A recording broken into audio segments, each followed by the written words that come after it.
There we go. Thank you. Good afternoon, everyone. Great to see so many of you here. I'm going to try and whiz through this presentation so that if you have any questions at the end, feel free to ask. But before I do, I'm Head of Content and Communications at Ecrubox Digital. Heather spoke a little bit about what we do at the agency. My background is I spent 15 years in New York. I've done a lot of work when it comes to content with different types of brands, from fashion, lifestyle, automotive, real estate, but my passion really lies in sort of lifestyle, which will kind of come to fruition when I go through this campaign that we've worked on. But before I do, this whole concept of humanizing an online presence, what does that even mean? So I'm going to start sharing my screen now so that you can see what we've put together. Just give me a second. And I'm hoping I'm seeing Yasmin Yard, so I'm guessing that we're all set and you can see what we've put together. Humanizing your online presence. A little bit about us, as Heather mentioned, you know, we cover a multitude of different services, but what we're here to discuss today is humanizing online presence. What does that mean? Before we go into the nitty-gritty of, you know, the different innovations and technology behind actually getting your consumer as close to the brand as possible, I'd like for us all to think a little bit about our own relationships with brands. A friend of mine recently said, you know, brands are really having to try hard to be our friend at the moment. And I agree with that, but I also think we kind of need to up the stakes a little bit and think about when we're looking for a new brand, when we're going onto a website, we're actually having a first date with them, because ultimately within 30 seconds, we will decide whether we want to date them again. We'll decide whether we go back to that website. We'll decide whether we engage with them and whether we bring them out on a third date to meet our friends. So online shopping dates are what your consumers are having with your brands when they go onto websites. Now, you don't need me to tell you that 2020 has been a shocker of a year. And another thing that's not going to be a surprise is that everyone is online now. So just because we have websites doesn't mean that we're selling products or we're selling services. The websites that are standing out and the websites that are actually engaging with consumers are the ones that are humanized, the ones that are putting humans at the forefront of the whole experience. So when you go back to thinking how you are currently engaging with brands, the number one thing that will make you want to go back to a website, I believe, is the trust that you have. And the trust can come through the content, it can come through the design, and it can come through the way that you experience it. So none of us want to break up with our online consumers. So we want a second, third, and fourth date. So how do we do all of that? Well, let's go back to that relationship that you have with a brand when your friend tells you about a new company that you need to check out. You go onto their website. Are you excited? Do you want to learn more? Is it a positive experience? Now think about what are some of those elements that happen? What are some of those features that make you want to learn more when you're on that website? Is it the design? Is it the pop-up that entices you to sign up for something? Or does the website bore you? Are you confused by the site? And are you just wondering, is someone actually going to help you navigate your way around this? We used to go into a store and we used to have an experience. Well, that experience needs to be translated online now.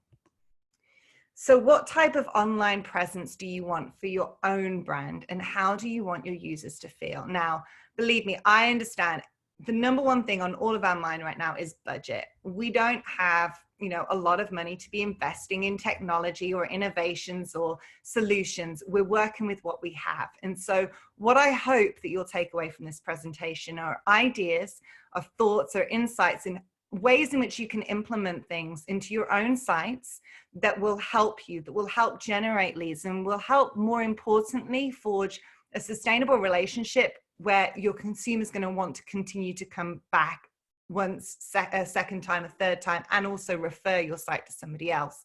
So it needs to be seamless. It needs to be interactive, engaging, personalized. What we're craving the most right now is a community as well. We want to be close to each other. I think everyone did such a wonderful job of introducing themselves within that 60 seconds. And I'm actually really glad I didn't have to do the 60-second mark, because I don't think I would have been able to have done it as well as everybody else. So watching you all makes me believe that you're all very comfortable engaging virtually now. But the way that we used to go into a networking event and we would bring our own presence to that room. Your website, your brand needs to have that exact same presence. And when I'm talking about presence, I'm talking about the way in which you make a consumer feel once they leave your digital experience. So not just that moment they're engaging, the moment that they're interacting with you, but the way that they feel when they leave you. So how do we do all of this? Well, you need to create the online personality, and that can be done through the design. It can be done through the colors. It can be done through imagery, the way, and I forget your name, the gentleman who's a photographer, and he was saying, imagery is so important. It really can kind of make or break your brand. So invest in imagery that's really going to set yourself apart. Talk about what matters to your audience. Over the last 6 months, we've seen many different changes take place, and you can remain relevant through a blog.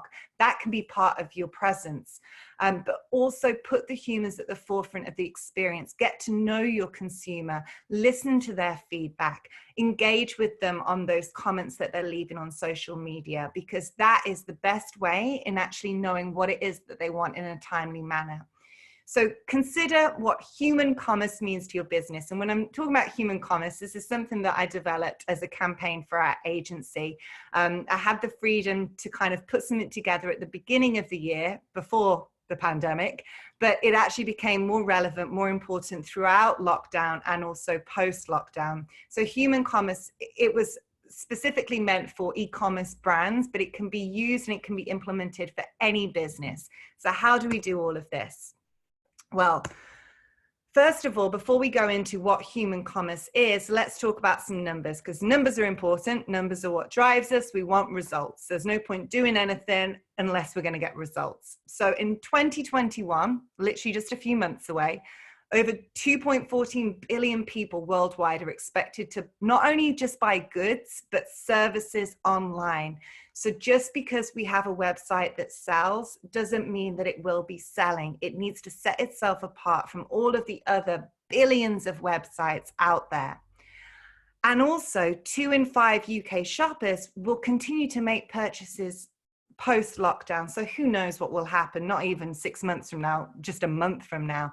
We need to make sure that you have that infrastructure, that personality, and that presence to set yourself apart from other websites. So this campaign that we developed, what it involves is a report, which I'll tell you all how you can download, a survey. So we didn't just want to say, well, this is our take on it. We interviewed multiple different thought leaders, experts, and we also put a video series together. So you can watch all of this. But the idea behind it is, how do you create that same experience that you would have done in person, in a store, in your environment, in your office? How do you create that same experience online? How do you bring that presence online? Why are we doing this? Because as we know, everyone's shopping from the palm of their hands. People's expectations are higher than ever.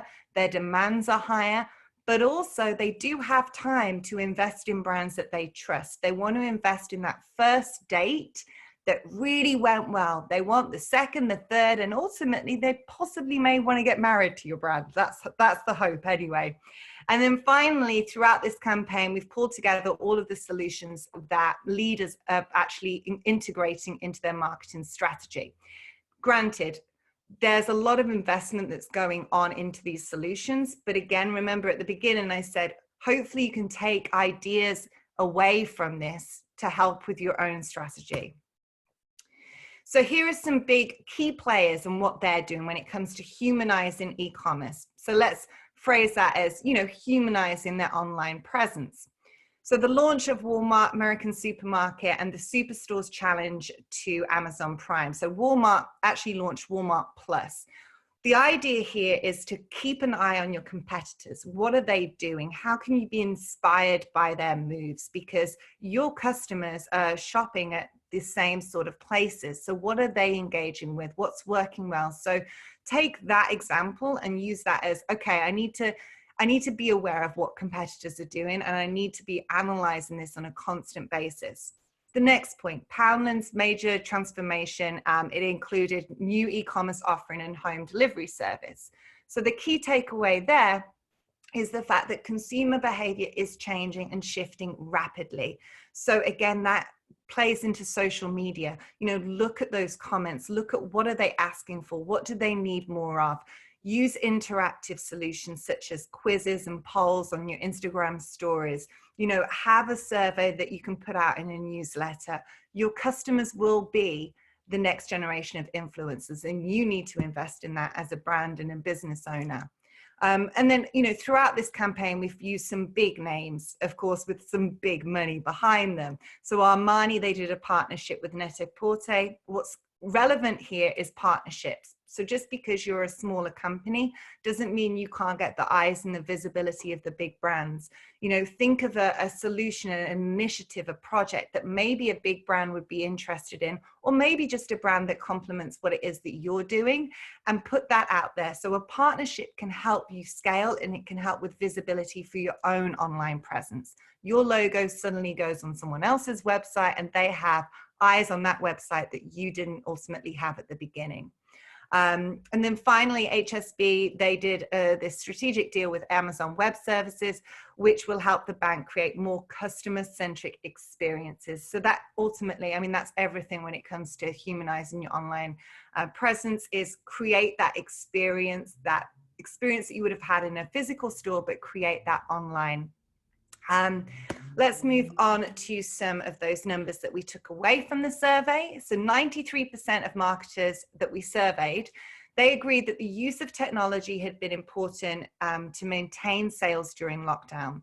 Now that's key, that's great. So we know that technology is important, we get that. But another number, which is 79% of marketers that we surveyed, confirmed that they already had the infrastructure in place to sell online. So what that tells us is that a lot of people already had the websites, they already had the infrastructure there, but they weren't necessarily using it or investing in it or using it in a way that complemented the other services that they had offline in order for them to really have that online presence. So I said earlier, the next generation of influencers will be the consumers. And I think it's key. I stand by that. And I think that this is the time to invest in your customers and invest through social media, through your website, the way that you design it so that it meets those expectations that they have. Ways in which you can humanize your brand, of course, the website design, the layout, the way in which the actual overall journey is, and how someone actually uses your site. Content strategy is another thing. Everything falls into that, from social media to your blogs, to your newsletters. And then also, of course, social media is a standalone. So make sure that that has that identity, that personality. Videos are also really key. We've seen more and more people use it than ever before. You don't need it fully professionally, produced. It doesn't have to be really nicely edited. But what we do want is, we want the founders, we want people to be speaking about the brand. We want a face behind the brand, and that can really help humanize your brand instantly. So to have those videos on your sites, I think is a really good place to start. And then some things to the side, when it comes to e-commerce personalization, it doesn't apply to a lot of you on here, but these are just some things to consider in the future, of ways in which you can personalize that experience, whether it's through the search results, whether it's through the emails, through the browsing section, or your online store. And then finally, 71% of marketers that we surveyed confirmed that they will be investing in a more interactive and immersive online selling experience. And the reason why I bring that up at the end of this presentation is because this isn't something that's going away. People are doing it, businesses are doing it, and brands know that this is important, that the website is the digital storefront of their company. And if they're not investing in that experience, then that relationship can't be formed, that trust can't be there. And that second and third date that we spoke about at the very beginning of the presentation won't happen. Technology will be an important factor, but there are ways in which you can start integrating that immersive and interactive solution without all of the software. You can do this, like I said, through content and social media. And then finally, you know, if you have questions, if you want to be part of the conversation, I don't know if you can hear it in my voice, but it's something I'm very passionate about. I hope that we continue on with the video series and interviewing, you know, lots of different thought leaders and founders from all over the globe. So do watch the series. But if you have questions, if you have feedback, if you have ideas, you know, I recently did a podcast and I love the fact that the interviewer pushed back and she said, well, this is all very well and good. You're talking about personalization, but what happens when it comes to our data protection? You know, not every consumer wants to share everything about themselves to get that personalized experience. So I went and got an answer from one of our other partners at Oregon Technology. So all of this information can be found on our series. The report can be downloaded, and I'll send a link to the slides as well. But I'd just like to end with, you know, brands, they do need to foster a direct connection with the consumer and create the same, and this is an important word, delight, that they would have done in the real world. A website isn't just for selling, it's a destination for a virtual experience. And we all, as brands, as companies, as businesses, we need to elevate that. And that is me done there. So I'm going to go ahead and stop sharing my screen. Stopping right there. And hopefully I'm looking at the time and seeing if I did that within the time that I had. And I'll hand it back over to Yasmin. Perfect. Thank you so much, Lucy. You did it within the time. Some really good research and statistics you've shared with us today. So thank you for that. Has anyone got any questions for Lucy? If you could just pop them in the chat box, that would be fab. In the meantime, I'm just going to go through what webinars we're running next week, if that's okay. So next Tuesday on the 6th, 3 till 4, we've got an update on the new job retention scheme. Wednesday the 7th, we've from 10 till 11, we've got our charity forum. Thursday the 8th, 12 till 1, we've got home working advice and guidance for employers. And then Thursday the 8th, 3 till 4, we've got Hereford Town Bid. How would you spend £25 million in Hereford? The next networking event is on the 15th of October, and that's 12 till 1, and it's a breakout room event. So all of our events are free for members, and our events are free for members. The networking ones are free. However, as a non-member, you won't be able to join the networking events. So I'm just going to have a look if we have got any questions, which I think we have, which is great. We've got a question from Christoph. How do you achieve this without selling any physical product but services? That's a great question. So it's something that we deal with a number of ad clients, because it's not just e-commerce brands that we work with. We work with software companies, you know, multiple of different brands that sell services. So you do that, I think, most importantly, when it comes to the actual brand identity, and that can be achieved through social media. It can be achieved through the content on your website, whether it's the newsletters, whether it's the blog, and it would be a combination of both using industry updates, industry services, because that shows you as a thought leader, as somebody who has authority in what it is that you're doing. But at the same time, it's giving you a point of view, or at least posing a point of view to your community. I think also your customers, they help with your online presence. So having those testimonials, having those community hubs, having those, you know, virtual workshops where they can come together and actually fuel that presence that you have online.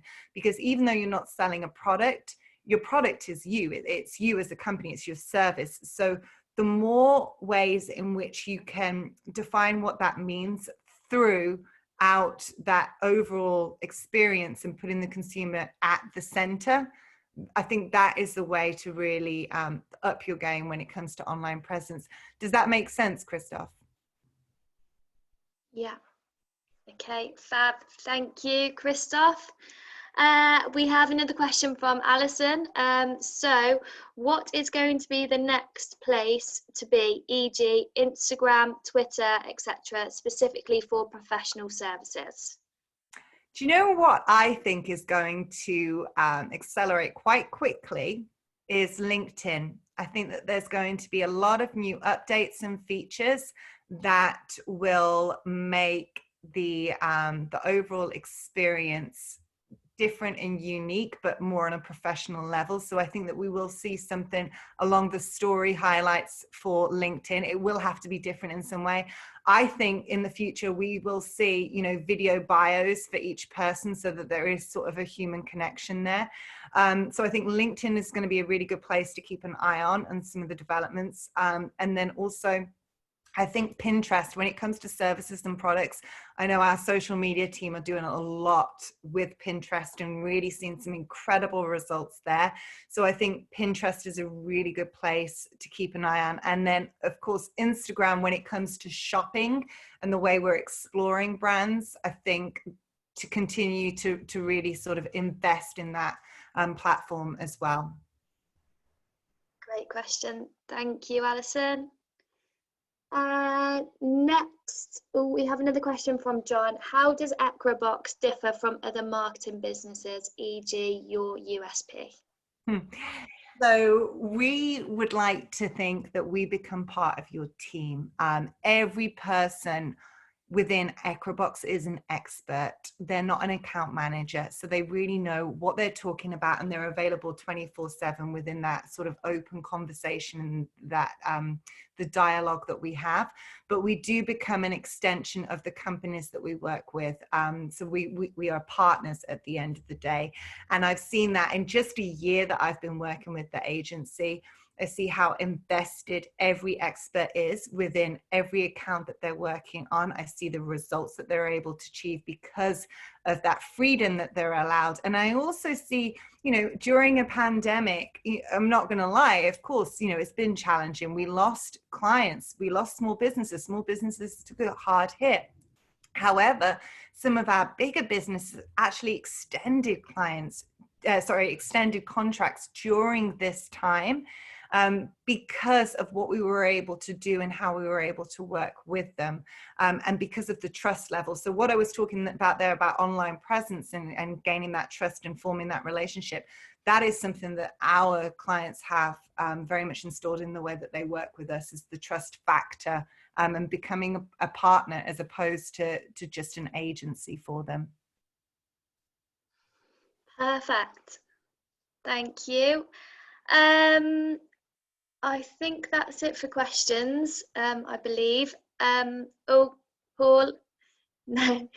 Is that advice equally applicable to SMB as to large businesses? The advice that I gave to, oh no, it was Christoph earlier that I was speaking to. And is he talking about, sorry, the social media and what to look at? I'm losing track of which topic. I'm starting to follow Well, on. just unmute yourself if it's easier to speak. Yeah, just the general advice you were giving in your presentation. You know, how is it as applicable to a small sole trader like myself as it would be to some of your larger clients? Yeah, completely. And I say this because at the end of the day, it doesn't matter how small you are, the quality of what you offer, whether it's a service, whether it's a product, I would imagine everybody on here is going to say, you know, they offer good quality stuff. You're not striving to be a business owner and offer poor quality. So if you're a small business, you still need to be playing the exact same game as the big businesses when it comes to the relationships that they're forming with the clients, because we're all consumers, we're all wanting the same sort of things, whether it's a big, you know, investment or a small investment. There's certain elements. So yes, and that's the part that I mentioned, Paul, was that, you know, what Hermes is doing and what Walmart is doing, of course, a small business, they're not going to be able to do. So what takeaways, what shifts and what trends can we look at that when it comes to that small window, and how can we implement that into our own website? So yes, I do think it's really important. And I think that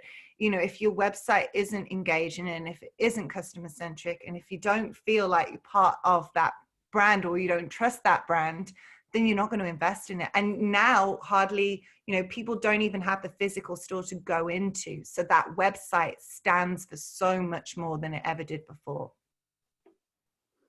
Perfect. Thank you, everyone.